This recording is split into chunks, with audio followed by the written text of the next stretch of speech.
Hey guys, welcome back to another episode of the D-Hop Talking Shop podcast. I got a player that I grew up watching. I'm pretty sure you guys grew up watching, man. So on today's show, he was drafted in the NFL draft in 2002 to the Dallas Cowboys in the second round, pick 37. Mr. Andre Gurode. Appreciate you taking the time to come on Man, my I appreciate podcast. you having me. Great job with the introduction. But I appreciate you being here, man. All right, yes, sir. Thank you so much. It's an honor to have you talking to Man, you on this show. I wish everybody talked nice to me like that.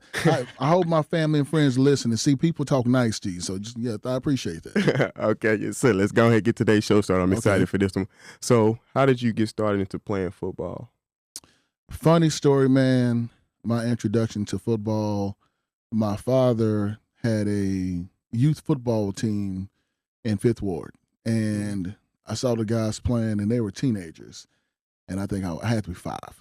Okay. And so it's funny, but at the time it was traumatizing as a child because I thought I was actually getting a chance to play, so they made me the mascot. Mm-hmm. And I actually really truly thought that I was about to play football with these grown ass kids. Yeah. So it was crazy. But I used to get mad all the time, and my mom would make me sit on the bench, and then she was like, "You can't go out there and play." I'm like, "I want to play now." That's how I got introduced to it. Oh, yeah, so you was trying to get head started into playing off top. Yeah, it was something about football that it's a very unique sport, and the position that I play is different.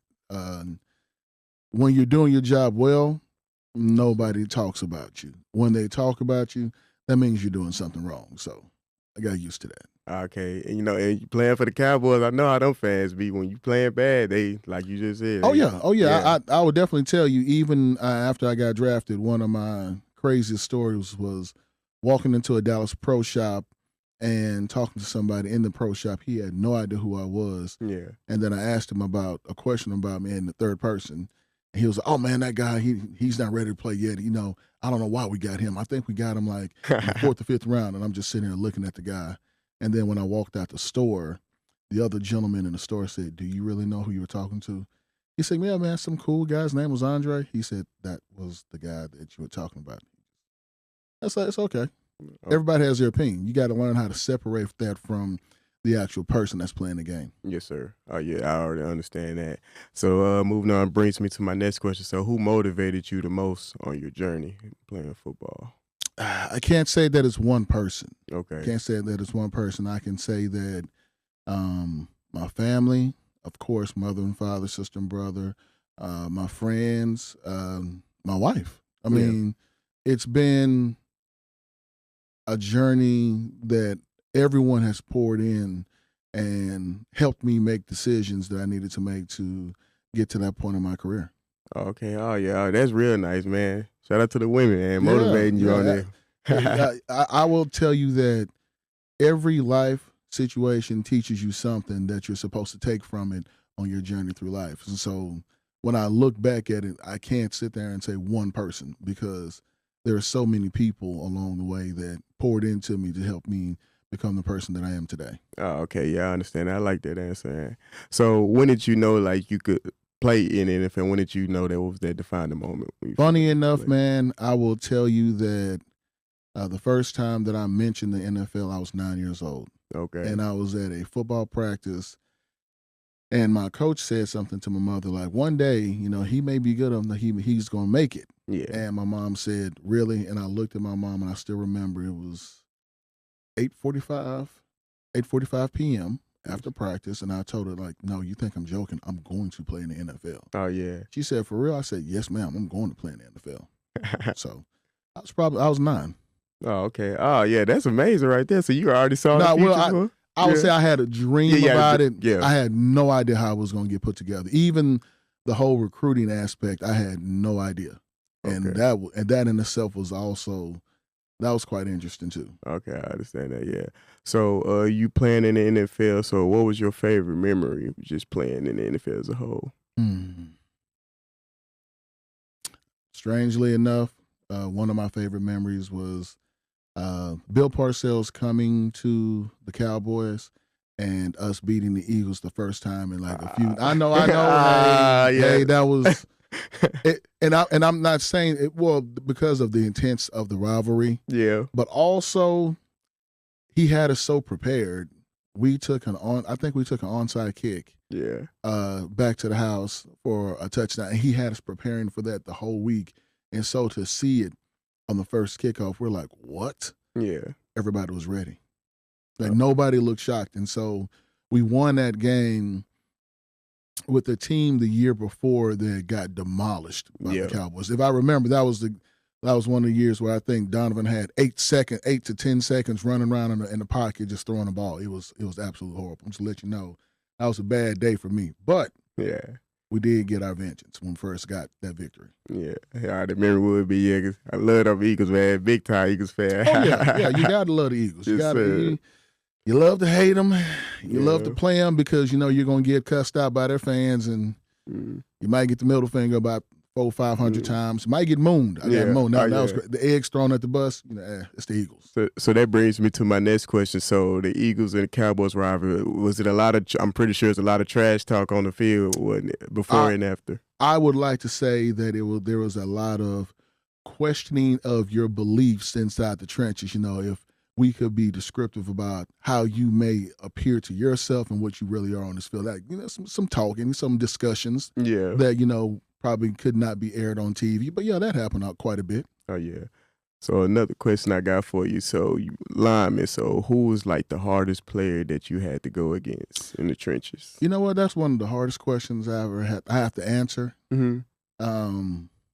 Because it's hard to pick out one. And the two that stand out to me are John Randall and Warren Sapp. Oh, okay. But two different guys, and they played it with they both played fast. Yeah. So it was very hard, one, to play against both of them. I was very young when I played against both of them. Two, personally, which was it caused me a problem. John Randall is from the small country town, and I think his brother went to school with my mother and father because they're from that small country town. So when he would say stuff like, "Yeah, I know your mom and dad," absolutely lost my mind because you don't know what's happening after that. Yeah. So couldn't focus, but it was a long day with John Randall. Okay, I understand. So was you a trash talker on the field? Did you talk a lot of trash?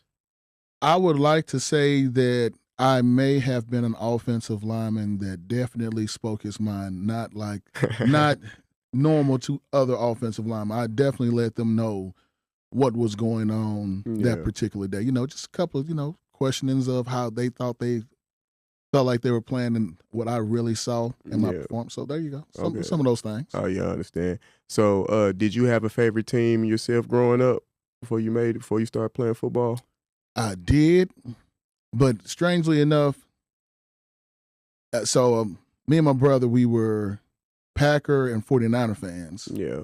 But we were Reggie White fans, so it was more of players than actual teams. Yes, sir. I was in Houston, and that was during the time where the Oilers were doing well too.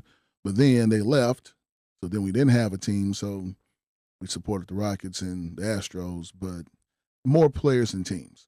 Okay, yeah, so I understand that. So, do you keep up with the NFL today? Like, you still watch the game, keep up with it? I do watch the game. Okay. I could probably warn you that if you watch the game with me, it's fun, but at the same time, you're going to ask, you will probably say, "How did you see that?" I'm like, "It's easy. This is how it's set up. This is how you look at it." You kind of feel at times like you're looking at film, and you can see what's about to happen because you understand how coaches want to attack defenses. So I still do watch it. It's very interesting to keep watching it and see how guys put certain things together that still have been used for years. I feel like the NFL ain't like when y'all was playing, because when y'all was playing, it was rough, and now it's like you barely could touch the quarterback now, it seems like. Well, what you think about that? The game has evolved because of the safety that's needed for the players, and that's so important. I think that some of the physical nature does go away, and it has gone away from how we used to play it. It was tough. It was tough. There was a lot more physical demand prior to the new CBA being signed. Not that the game is isn't physical. It is. It's just it's different. So it's more east and west or lateral than north and south when we used to play. Okay, so yeah, I understand that. So I got another question. So out of all the teams you play for, did you have which one was like the favorite? If you had the best favorite one out of the teams that you played for, the best. I enjoyed my time with the Cowboys and never could really speak to how grateful I was to be a Cowboy. My greatest memory as a teammate probably came from the Baltimore Ravens. Okay, yeah. And that's because for those people that know the Ravens locker room, it was tribe versus team, and we didn't want to be a team, so everybody on the team was a tribe. Okay, yes, I understand that. So you was a 5-time Pro Bowler. So how was that feeling when you first got your first ever Pro Bowl? How was that? Man, interesting story.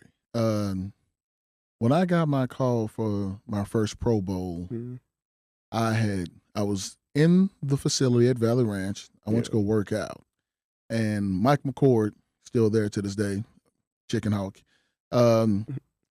He tells me that, hey, Olin Kreutz got hurt in the Super Bowl. You may be getting a phone call. I'm like, I don't know what you're talking about. Yeah. I then leave the workout, go home, take a shower, go to church, talk to the people at church, go home after that, get up the next day and walk in the facility. And I said, yeah, Mike, I thought I was going to get that call.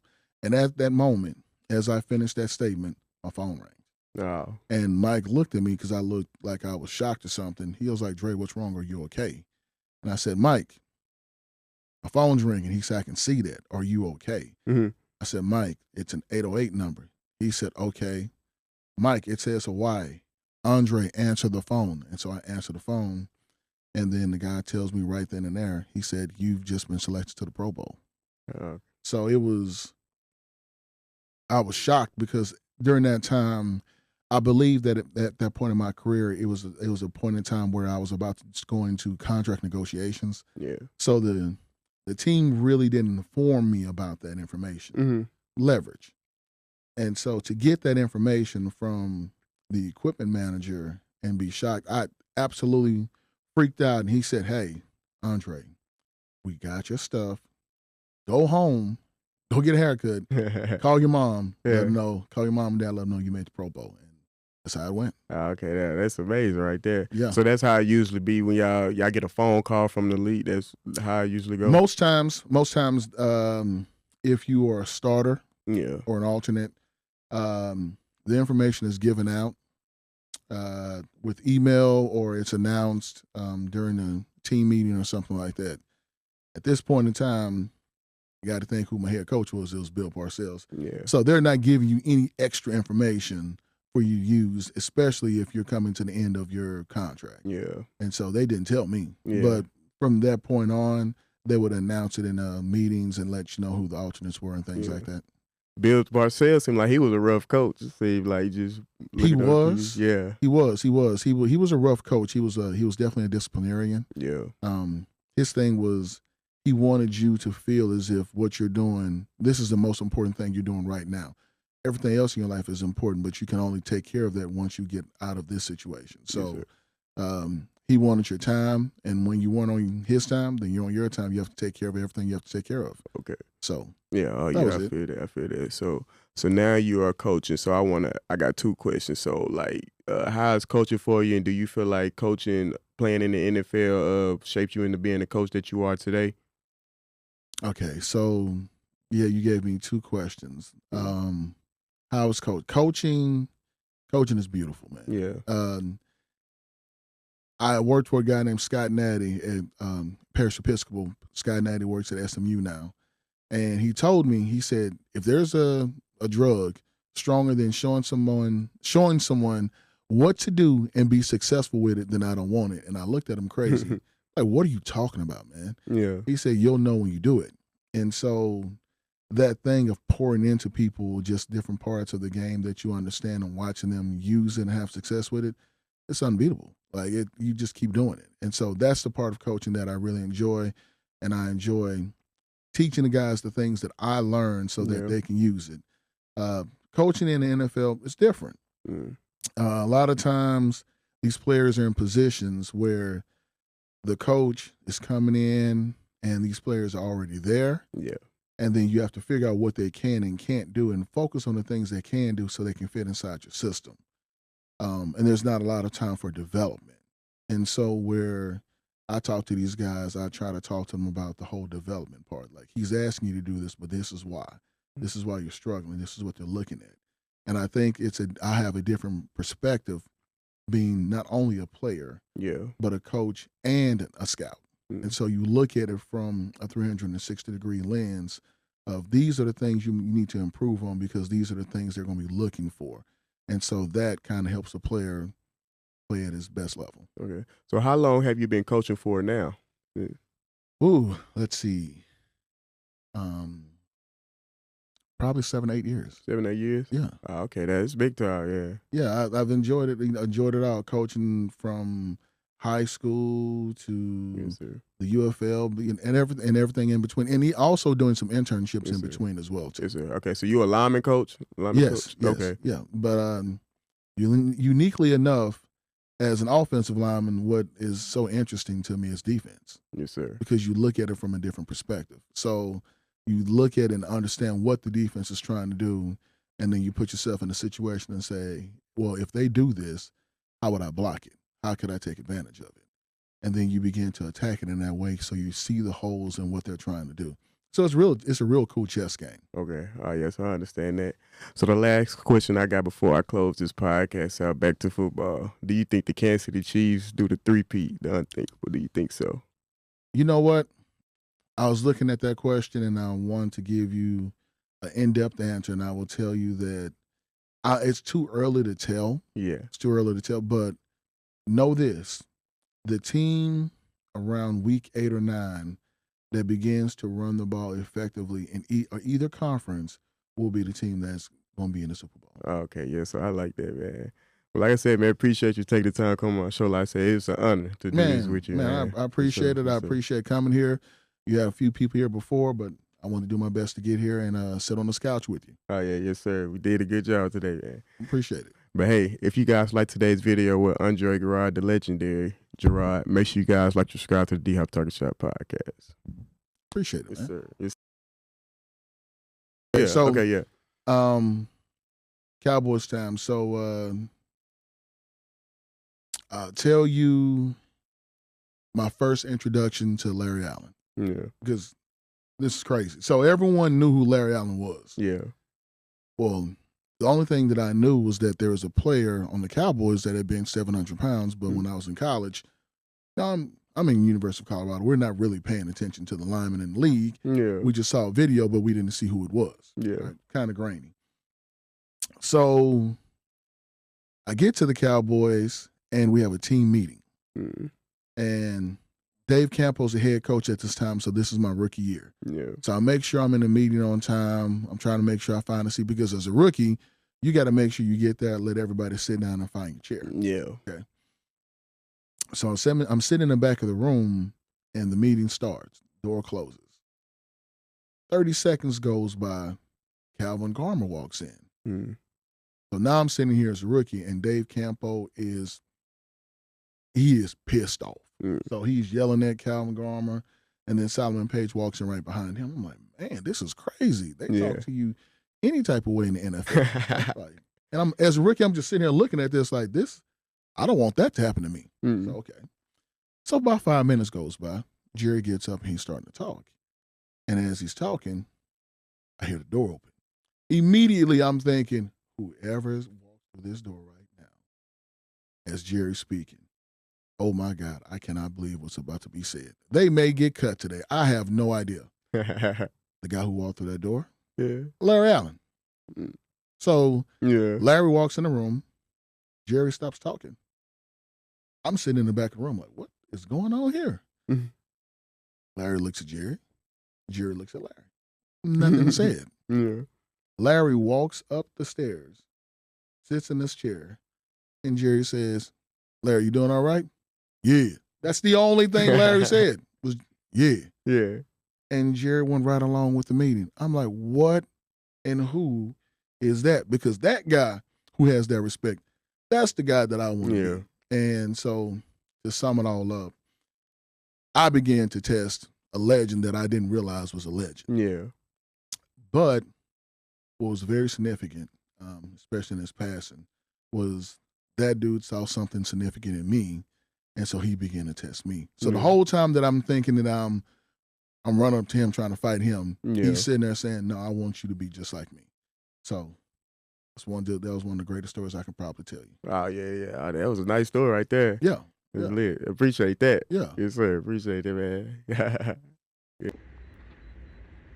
there's two things that we come to notice with podcasts that people just gravitate towards, and it's people just being real, people telling stories.